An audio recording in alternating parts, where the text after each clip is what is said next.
بالقبول وإلى حضرة الرسول سيدنا محمد صلى الله عليه وسلم الفاتحة.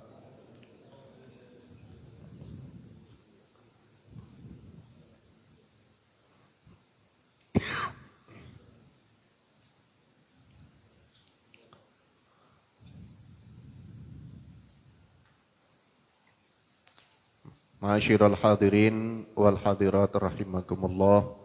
Pembacaan kitab Muhammad Al-Insanul Kamil masih melanjutkan kamalu i'tinaihi bimadharis syarif. Sempurnanya perhatian Nabi Sallallahu Alaihi Wasallam dengan penampakannya yang mulia. Jadi Nabi selalu memperhatikan tentang penampakan dirinya agar enak dipandang oleh orang lain walaupun Nabi sudah sangat sempurna. Allahumma shalli ala sayyidina Muhammad. Ilan qala al-muallif rahimahullah ta'ala wa nafa'ana bihi wa bi ulumi fitarin amin. Wa bi qawlihi tanazzafu bi kulli mastata'tum fa innallaha banal islama 'ala an-nadhafati wa la yadkhulal jannata illa kullu nadhifin.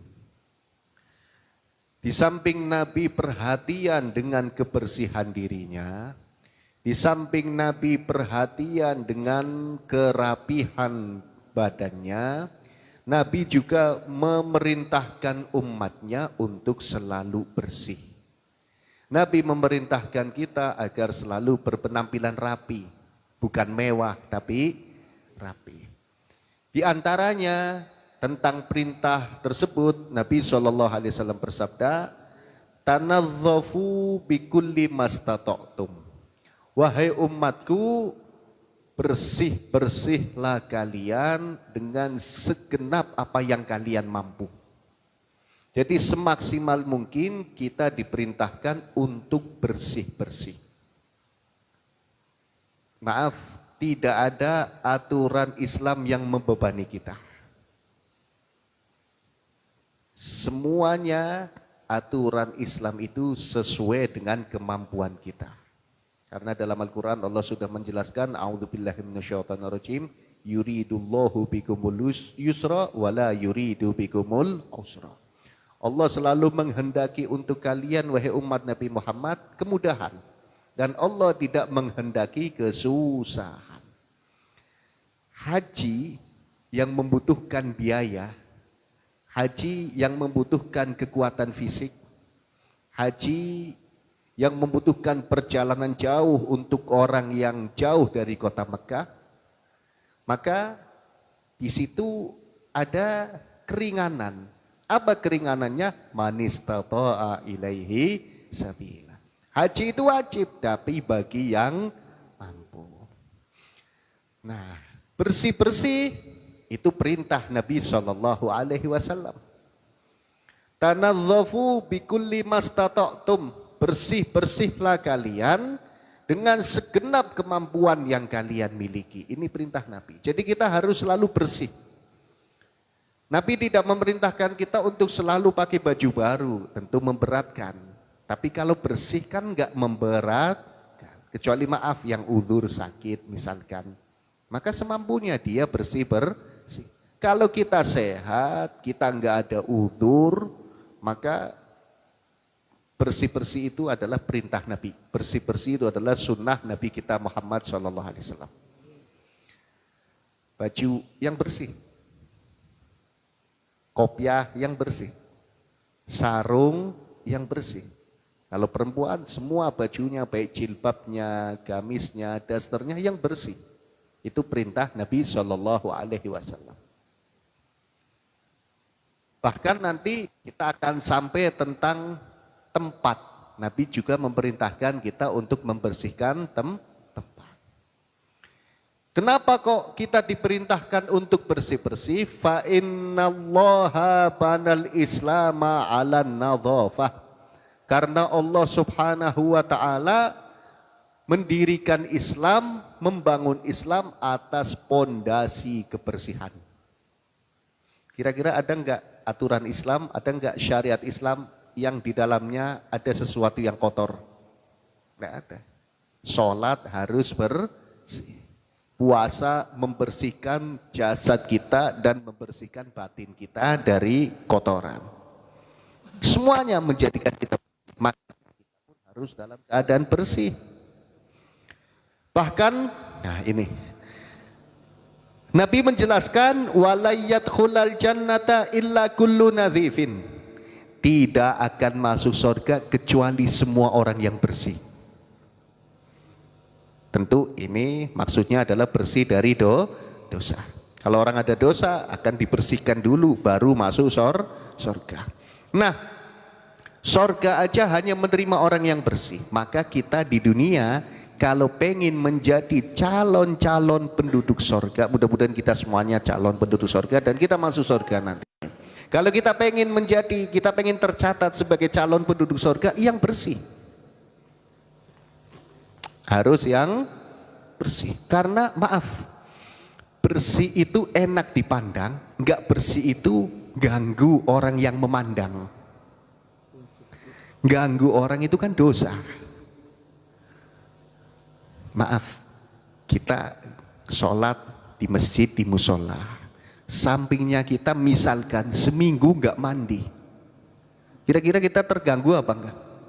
Nggak usah seminggu, 2 hari nggak mandi, kita udah terganggu, dan ganggu orang itu hukumnya dosa. Makanya kita diperintahkan untuk selalu bersih.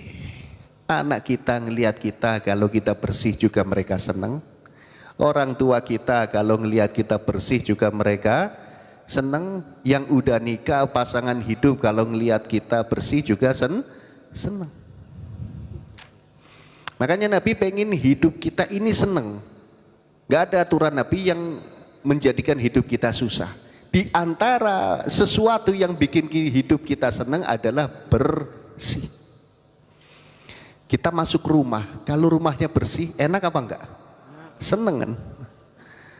Dan kita sendiri, kalau habis mandi, kemudian kaosnya bersih, baju kokonya bersih, sarungnya bersih, pasti ada perasaan beda. Daripada walaupun habis mandi tapi pakai baju koko yang udah seminggu. Itu perasaannya beda lagi. Itu perasaannya beda. Sampai ini tentang bersih-bersih. Ada satu cerita. Dulu ada orang hidupnya miskin, utangnya banyak, badannya sering sakit. Ini komplikasi ini. Hidupnya miskin, utangnya banyak, badannya sering sakit. Di antara kita yang hadir di sini nggak mungkin ada yang seperti ini. Mudah-mudahan kita bahagia. Biasanya orang salah satu punya utang, atau duitnya yang pas-pasan, atau badannya yang sakit. Ini tiga-tiganya. Miskin, punya utang, badannya sakit. Akhirnya orang tadi datang kepada Al-Imam Ibnu Athaillah As-Sakandari. Orang tadi mengatakan, wahai Imam, saya miskin, utang saya banyak, badan saya sering sakit, apa yang harus saya lakukan? Apa kata Imam Ibnu Athaillah? Imam Ibnu Athaillah tanya sama orang tadi, kamu punya istri? Punya. Kamu ada rumah yang ditempati? Ada. Sekarang kamu pulang. Kamu punya baju yang rapi, yang bersih? Punya. Istrimu? Punya. Sekarang kamu pulang. Kamu sama istrimu mandi yang bersih. Setelah mandi yang bersih, pakai baju yang paling bersih. Bukan suruh beli baju baru. Kalau suruh beli baju baru tambah utang lagi. Pakai baju yang paling bersih. Sebelum kamu bersih-bersih rumah, sebelum kamu bersih-bersih badan, tolong rumahmu dibersihkan sebersih-bersihnya. Bukan direnovasi semewah-mewahnya, tapi dibersihkan sebersih-bersihnya. Nanti kalau rumahnya udah bersih, udah rapi, kamu mandi yang bersih, yang rapi, terus kamu pakai baju yang paling rapi, istrimu pakai baju yang paling rapi. Setelah itu kamu keluar dari rumah. Orang ini tanya, keluarnya kemana? Terserah, mau muter-muter kampung, mau kemana, yang penting keluar. Nanti setelah kamu sudah merasa cukup di luar, pulang ke rumah. Oh iya, datang ini, pulang orang ini ke rumahnya, sampai di rumahnya ditanya sama istrinya, bagaimana, udah ketemu? Udah. Apa yang harus kita lakukan? Kita suruh kerja bakti, bersih-bersih rumah. Apa hubungannya coba kerja bakti sama miskin, sama hutang, sama badan sering sakit? Bersih-bersih rumah. Karena yang nyuruh ulama bersih, yang nyuruh ulama besar, akhirnya suami istri nurut, bersih-bersih rumah. Setelah rumahnya rapi, rumahnya bersih, istrinya tanya, terus apa lagi? Kita suruh mandi yang bersih. Setelah mandi, kata istri, kata suaminya, pakai baju yang paling bagus, yang paling rapi. Akhirnya suami istri tadi mandi, pakai baju yang bagus, rapi. Suaminya ngomong sama istrinya, istriku, saya disuruh keluar rumah kalau sudah mandi, sudah pakai baju rapi, saya suruh keluar rumah. Kemana? Nggak tahu, yang penting keluar. Nah, setelah si suami tadi bersih-bersih rumah, badannya bersih, bajunya bersih, keluar rumah, hatinya seneng. Padahal saat itu dia sadar, belum punya duit, utangnya juga masih banyak. Tapi hatinya sudah merasa, berarti walaupun utang kita banyak, kita bisa seneng.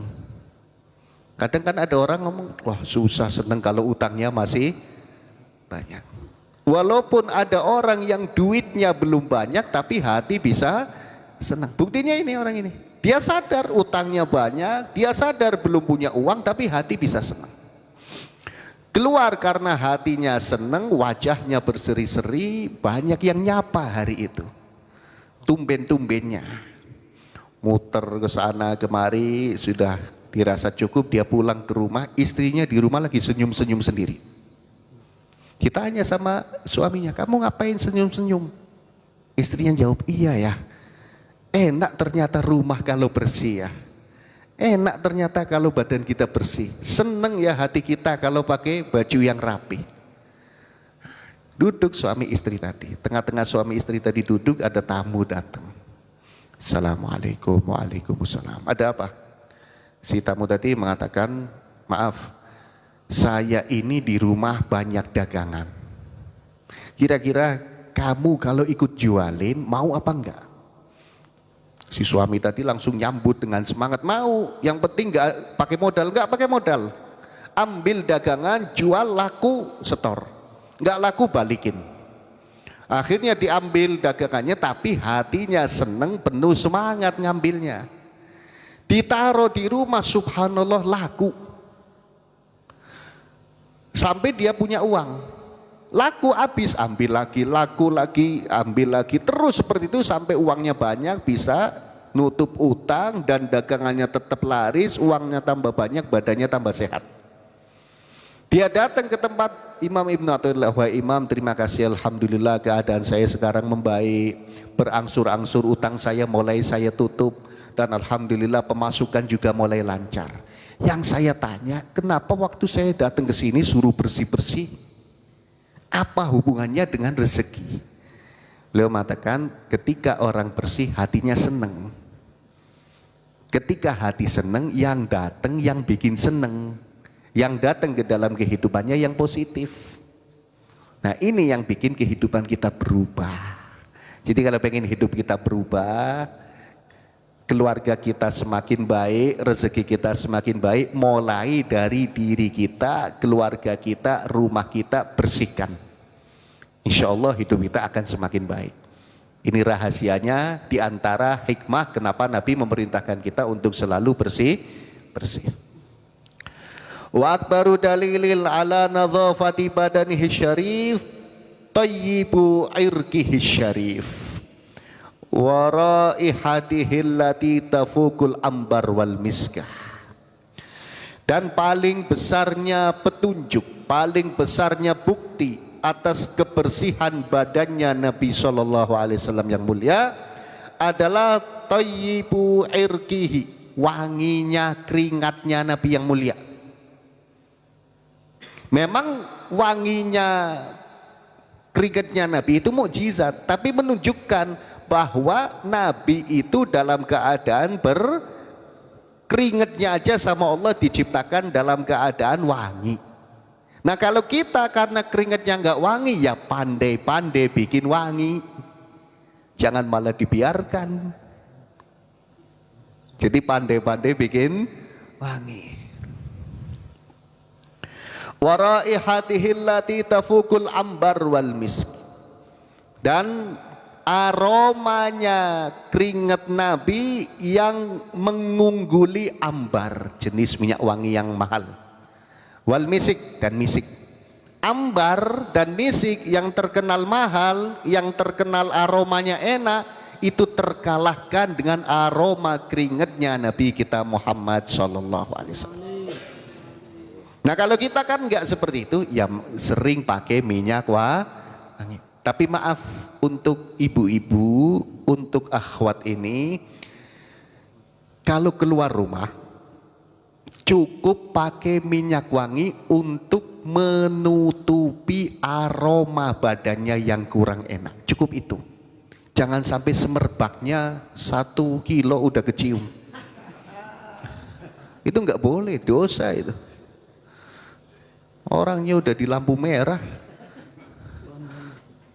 pabrik gula masih kecium aromanya. Nah, itu kan yang nyium jadi penasaran, dosa ini. Nggak boleh. Boleh seperti itu untuk suaminya. Jangan kebalik ya.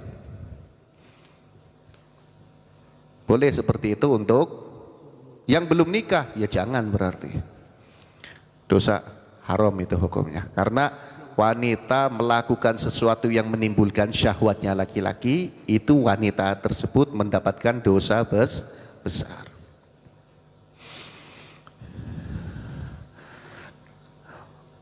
Dan maaf, pakai minyak wangi kebanyakan juga ganggu. Misalkan laki-laki mau sholat di masjid, minyak wangi 1/4 botol langsung habis. Ini kan semesjid bisa bersin-bersin semua, nyegrak.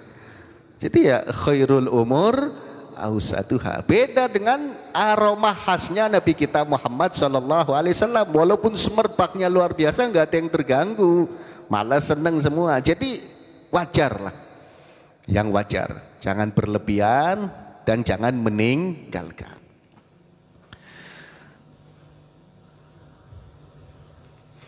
Wa tayyibu raihatihi umuman allati kanat tu'baku fi ayyi tariqin yamurru minhu.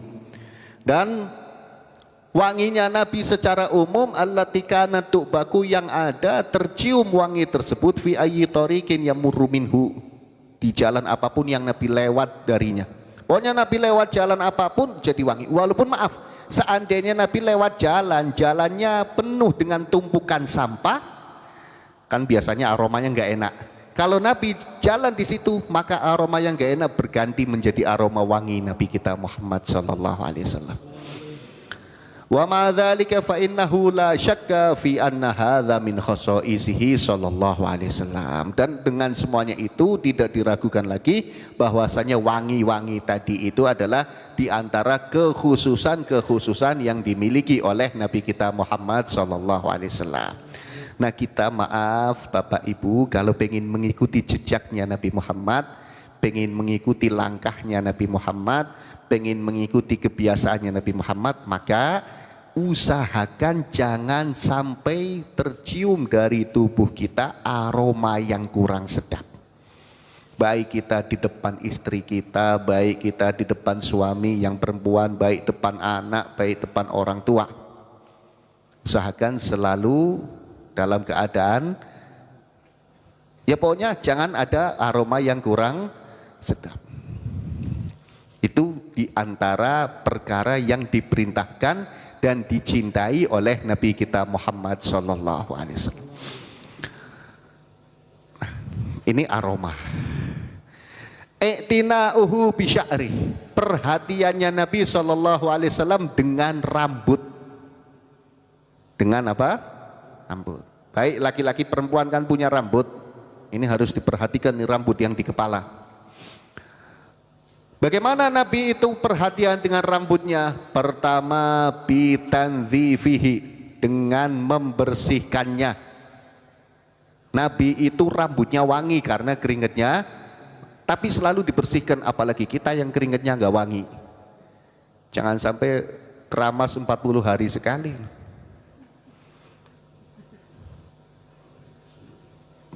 Apalagi yang sering kopiahan, yang sering kena panas, itu maaf, kan sering keringetan, kan rambut keringet numpuk di situ, sering keramas. Sering, kalau memang nggak sakit, sehat, nggak ada udzur, nggak ada larangan, sering keramas. Sehat, orang sering keramas ini juga kepalanya bikin, kecuali ada udzur, larangan dari dokter, ini beda lagi. Dan itu sunnah Nabi Muhammad SAW. Watarjilihi, dengan menyisirnya. Nabi itu rambutnya pernah sebahu, tapi selalu disisir rapi. Nah, kalau yang sekiranya pales sisiran, mendingan potong rata 1 senti. Nah, seperti saya ini nggak pernah sisiran karena rambutnya sesenti terus. Kalau misalkan mau 1 senti, dia merasa oh nggak pantas, dia sisiran. Karena itu sunnahnya Nabi SAW. Wasadlihi, selalu diuraikan. Jadi maaf ya, rambut itu semakin panjang kan, apa sih bahasa Indonesianya? Kalau bahasa Jawanya itu gundel gitu. Bahasa Indonesianya apa? Gimbal ya. Nah, agar itu tidak terjadi, sama Nabi selalu diuraikan, habis dibersihkan, diuraikan, kemudian diisi. Allahumma sholli ala sayyidina Muhammad. Itu Nabi yang sangat sempurna, yang sangat tampan, yang sangat ganteng, selalu memperhatikan kebersihan, sisir, kemudian menguraikan rambut. Padahal rambutnya Nabi SAW sangat indah, luar biasa, dan aromanya wangi, tapi selalu dibersihkan. Qala Anasun radhiyallahu an, berkata sahabat Anas radhiyallahu an, kan Rasulullah yukthiru dahna yukthiru sihi, Nabi SAW memperbanyak memakai minyak rambut. Jadi rambutnya diminyakin, karena bagaimana mau bisa disisir kalau kering, kan akhirnya sakit. Nah, pedes. Jadi Nabi selalu pakai minyak rambut. Orang tua dulu itu rajin loh pakai minyak rambut. Nggak tahu, kita ini kok semakin kesini minyak rambut semakin nggak laku. Dulu itu minyak rambut mereknya banyak. Sampai yang umur 40-an, waktu SD, waktu MI pasti musim itu minyak rambut. Ada yang apa mereknya? Orang Haring, Lavenda, Gatsby. Sekarang nggak musim. Ya ada yang sampai ditaco itu keras. Padahal itu adat yang baik gitu.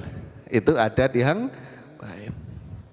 Dulu saya ingat kakek saya itu Syekh Muhammad Allahyarham, pasti minyak rambutan. Setiap mau keluar pagi sore mandi, dan pagi sore habis mandi pasti pakai minyak rambut. Baru sisiran, kopiahan. Padahal selalu pakai kopiah. Dan kopiahnya aja harus lurus. Bercermin itu berapa kali, karena kopiahnya saya punya kakek kan aneh sendiri modelnya itu. Harus lurus, nanti keluar. Ternyata itu sunnah Nabi SAW.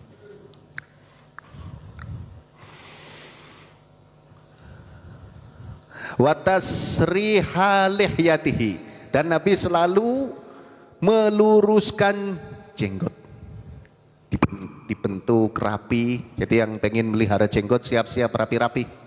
Kalau belum rapi-rapi ya seadanya, jangan sampai 10 cm ke kanan ke kiri, yang rapi gitu. Jadi enak dipandang. Wa yakthirul qana, apa itu qana? Al qana khirqatun, sobekan, tudau ala roksi, yang diletakkan di atas kepala, hina isti'malidihin litaqiyil imamata minhu. Jadi Nabi itu kan pakai minyak. Sebelum beliau pakai kopiah, pakai imamah, itu dikasih kain dulu. Saking rajinnya Nabi, Allahumma sholli ala sayyidina Muhammad. Kenapa? Litakiyil imamati minhu, agar terjaga itu sorbannya dari minyak, jadi enggak rembes. Nanti kalau misalkan pakai minyak terus pakai kopiah putih atau hijau terus bekas minyak belentang-belentong ya tambah enggak ajib kan. Jadi biar itu enggak terlihat sininya berminyak tapi atasnya kepalanya rapi sampai ada kainnya dulu. Biar minyaknya enggak tembus ke kepala. Itu ada yang ditiru oleh As-Sayyid Muhammad bin Alawi Al-Maliki. Nah ini yang gurunya ulama, di antaranya gurunya Abu Syekh Soleh, itu beliau selalu memperhatikan penampilan. Sampai itu kan imamahnya itu sorban yang di kepala besar, itu nggak bisa pakai sendiri. Jadi ada santrinya khusus bagian pakai imamah itu 2 orang. Jadi Sayyid Muhammadnya duduk di tengah, nanti santri sebelah kanan sebelah kiri muter-muter di ruangan yang besar. Dilihat pas, baru nggak pas suruh rubah lagi. Nah, kita kan nggak pakai imamah kelas-kelas tertentu. Yang penting rapi, yang penting rapi. Itu rambutnya selalu diperhatikan.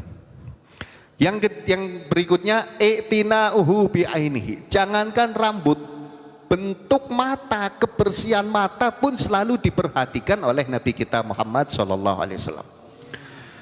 Maaf, Bapak, Ibu, terutama kita kalau bangun tidur sebelum wudu bersihkan dulu peleknya ini. Dan sering-sering lihat kaca, karena kadang nggak tidur juga keluar itu kotoran. Jangan ketemu orang sini putih, sini putih. Itu kan yang lihat ini sakit mata, bagaimana? Bersihkan. Nah, bagaimana Nabi SAW memperhatikan kebersihan matanya? Qala Ibnu Abbasin radhiyallahu anhuma, berkata Ibnu Abbas, sahabat Abdullah bin Abbas. Sahabat Abdullah bin Abbas ini keponakannya Nabi SAW. Sahabat Abdullah bin Abbas mengatakan, anna Nabiya SAW, bahwasanya Nabi SAW kanat lahu makhalatun. Nabi SAW itu punya tempat celak. Yaktahilu minha kulla lailatin, yang Nabi itu selalu pakai celak dari tempat itu setiap malam. Nabi yang matanya udah indah dicelakin. Tapi celak katanya dalam riwayat yang dipakai Nabi itu celak yang namanya ismet. Ismet itu warnanya memang bukan hitam, tapi kayak apa ya, coklat muda atau kemerah-merahan gitu. Jadi memang tambah indah di mata itu, tambah, itu yang sunnah. Coba cari di online.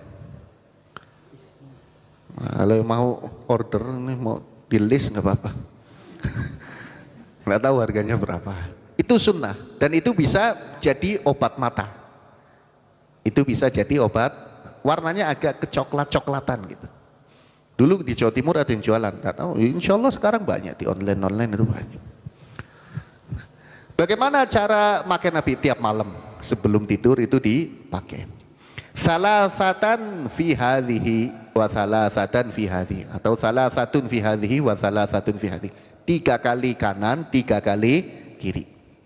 3 kali kanan, 3 kali kiri. Namanya dalam riwayat itu ismet kalau bahasa Indonesianya dulu. Itu sunnah Nabi SAW. Nah, Nabi matanya udah indah luar biasa kan. Beberapa minggu yang lalu kita telah membahas bentuk matanya Nabi yang begitu indah. Ternyata masih diperhatikan kebersihannya, masih diperhatikan, masih dikasih ismet itu biar tambah kelihatan indah. Allahumma sholli ala sayyidina Muhammad. Rambut, mata, gigi, i'tina'uhu bi asnanihi. Perhatiannya Nabi dengan gigi-giginya. Hati-hati nih gosok gigi yang sering. Karena ada dulu saya masih kecil. Orang pengusaha. Saya diajak sama salah satu keluarga saya. Kemudian keluarga saya ngomong, ini pengusaha, tapi paling males gosok gigi. Jadi dia uangnya banyak, tapi males gosok gigi. Na'udzubillah. Nabi ini maaf ya, aroma mulutnya ini wangi, nggak seperti kita. Kita Masya Allah Nah, Nabi yang aroma mulutnya wangi selalu memperhatikan kebersihan gigi. Dijelaskan karena sallallahu alaihi wasallam ya'tani bitakhlili asnanihi ba'da tanawuli ta'am. Nabi sallallahu alaihi wasallam selalu perhatian dengan kebersihan sela-sela giginya setiap selesai makan. Jadi setiap selesai makan gigi itu langsung dibersihkan. Kita ini setiap selesai makan minimal kumur. Minimal kumur 3 kali. Jangan dibiarkan, karena maaf, makanan itu kan ada yang sifatnya cepat rusak, cepat bau. Apalagi mulut ini kan panas, jadi tambah bikin cepat bau sisa-sisa makanan. Kumur. Wa yaqul habbadzal mutakhallilun min ummati. Kemudian Nabi mengatakan habbadzal mutakhallilun min ummati. Sungguh sangat jauh, sungguh sangat beruntung al-mutakhallilun min ummati. Orang-orang yang mutakhallilun dari umatku. Nah, apa itu mutakhallilun? Ternyata para sahabat pun gak paham ketika Nabi mengatakan sungguh beruntung, sungguh sangat tinggi orang-orang yang mutakhallilun dari umatku. Wa qila lahu wa mal mutakhallilun ya Rasulullah. Ada yang mengatakan mutakhallilun itu siapa ya Rasulullah? Orang-orang yang beruntung yang mutakhallilun itu siapa? Faqal al mutakhallilun fil wudu wal mutakhallilun fit ta'am. Orang-orang yang beruntung tadi adalah al mutakhallilun dalam wudu dan al mutakhallilun dalam makanan. Bagaimana? Nabi menjelaskan, amma tahlilul wudu'i fal madmadatu wal istinsyaku wa bainal asabi'i. Membersihkan, menjaga kebersihan dalam wudu adalah pertama kumur. Kalau mau wudu itu kumur, sunnah. Wal istinsyak, ini kalau mampu luar biasa ini. Istinsyak itu masukkan air, jadi air ditempati, dimasukkan ke lubang hidung, kemudian jangan sampai masuk ke dalam, tapi sekiranya bisa keluar lagi. Orang yang istinsyak itu nggak gampang pilek dan suaranya tambah enak. Mungkin ini vokal-vokal sering istinsyak. Itu sunnah Nabi. Mau pedesnya luar biasa memang. Pedesnya luar biasa. Tapi nggak mungkin Nabi mensunahkan sesuatu yang bikin penyakit. Pasti bikin sehat. Jadi ini istinsyak. Kemudian bainal asobi, kalau mau wudu itu sela-sela tangan dibersihkan, sela-sela tangan dibersihkan. Wa amma takhlilu ta'am, adapun bersih-bersih setelah makan, Nabi menjelaskan fa innahu, fali annahu, karena sesungguhnya laisa syai'un asyadda 'alal malakaini. Tidak ada sesuatu yang lebih memberatkan dua malaikat, malaikat Raqib, Atid. Min ayyaroya asnana sahibihima ta'aman wa huwa qa'imun yusalli. Malaikat ini kanan kiri tidak ada yang lebih memberatkan daripada mereka melihat orang tersebut ada makanannya di sela-sela giginya dan dia sholat. Jadi kalau ada orang di sela-sela giginya masih ada makanan, kemudian orang tersebut sholat, ini bikin sumpek malaikat, bikin susah malah.